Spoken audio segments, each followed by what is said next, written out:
Assalamualaikum warahmatullahi wabarakatuh. Selamat siang.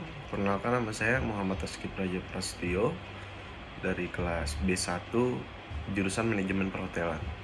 Di sini saya akan mengerjakan tugas dan menjelaskan tentang ilmu kealaman dasar, dan di sini materinya bertentangan dengan isu lingkungan global. Gitu. Untuk lebih lanjutnya, saya izinkan untuk memperkenalkan diri secara lengkap.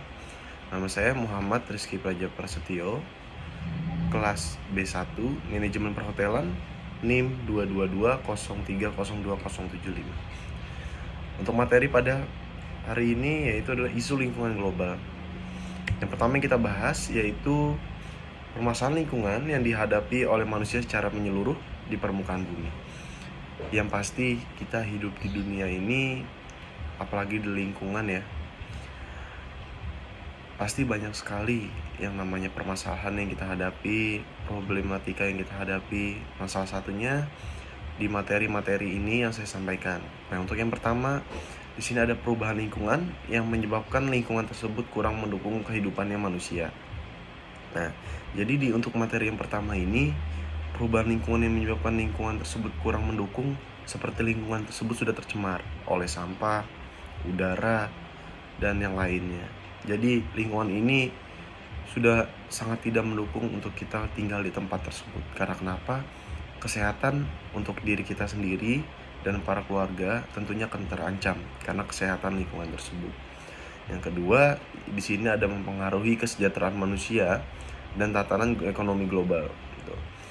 Nah, untuk permasalahan lingkungan yang dihadapi manusia, di sini kita penting yang namanya menata ekonomi global. Nah, mempengaruhi kesejahteraan. Kenapa? Lingkungan kita, tempat di mana hidup ini, itu sangat berpengaruh untuk yang namanya perekonomian kita, kesejahteraan kita. Karena kenapa?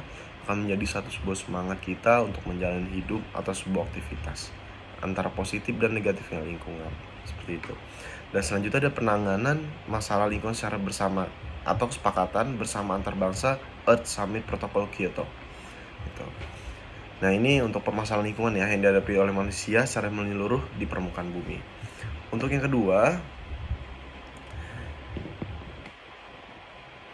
kedua kita ada environmental ethics, yaitu etika tata lingkungan. Untuk melihat apakah suatu kegiatan dilakukan itu baik atau salah dan mengapa salah, etika lingkungan yang berkaitan dengan isu. Nah, di sini kita memiliki beberapa isu etika lingkungan gitu.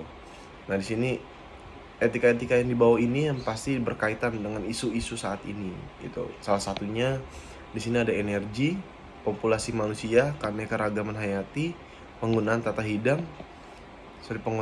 penggunaan tata ruang, kualitas udara gitu. Dan di sini yang pertama, kenapa memilih energi? Karena di sini energi itu diperlukan gitu untuk kembang biaknya manusia di lingkungan ini gitu. Dan populasi manusia, dilihat populasi manusia di tahun ini semakin tahun semakin beranjak populasi manusia, yang pasti isi bumi kita semakin sempit karena sudah banyaknya tempat tinggal manusia gitu. Dan selanjutnya ada keanekaragaman hayati. Nah, dan selanjutnya penggunaan tata ruang itu. Nah, penggunaan tata ruang ini biasanya di negara kita ini yang pasti kebanyakan sudah dijadikan perkantoran, perusahaan, dan lain-lain gitu. Untuk kualitas udara, ini adalah permasalahan besar yang dihadapi untuk saat ini. Permasalahan udaranya yaitu adalah polusi udara. Karena banyaknya manusia, yang tadi saya bilang di populasi manusia, yang dimana kualitas udara semakin berkurang dikarenakan popularitas manusia ini kebanyakan menggunakan transportasi pribadi dibandingkan transportasi umum, dan banyak masih menggunakan bensin, seperti itu, dan kurangnya transportasi listrik. Nah, di sini selanjutnya ada kehidupan makhluk hidup yang dipengaruhi oleh iklim, tempat hidup, predators, kompetitor, dan sejarah perubahan. Dan selanjutnya ada masalah lingkungan global saat ini, yaitu pemanasan global, lubang ozon, dan hujan ozon. Itu.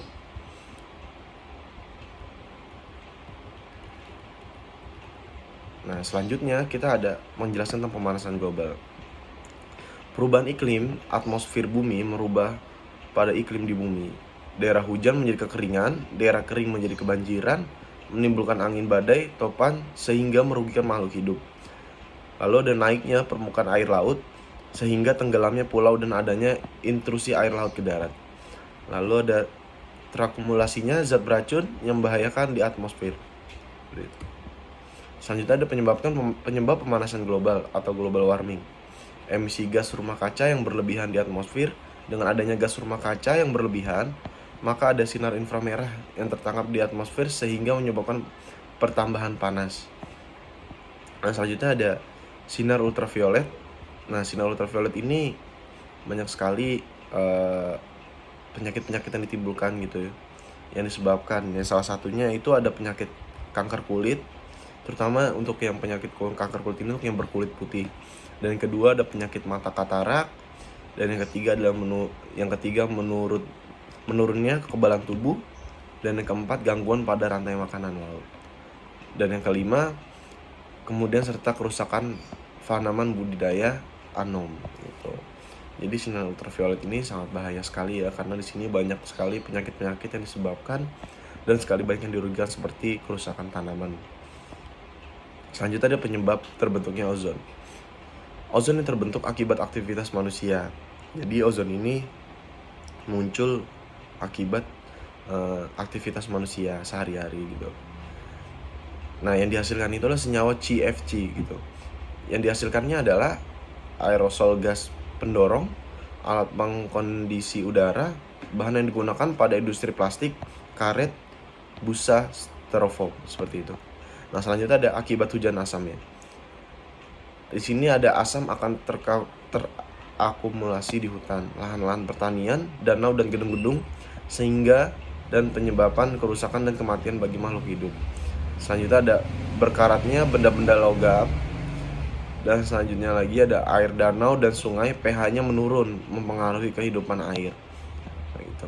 Nah, di sini juga ada sebagian dari gas berasal dari kendaraan bermotor, yaitu sebesar 44,1%, dari rumah tangga 33%, industri 14,6%. Nah, selanjutnya ada pencegahan penggunaan bahan bakar. Nah, di bawahnya ini pencegahan.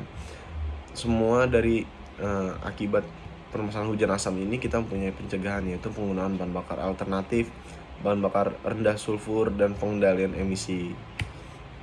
Nah, selanjutnya ada dua aspek pada pembangunan berkelanjutan. Yang pertama di sini ada satu konsep kebutuhan. Nah, kalau di sini ada kebutuhan manusia untuk menggunakan sumber daya alam bagi kehidupannya.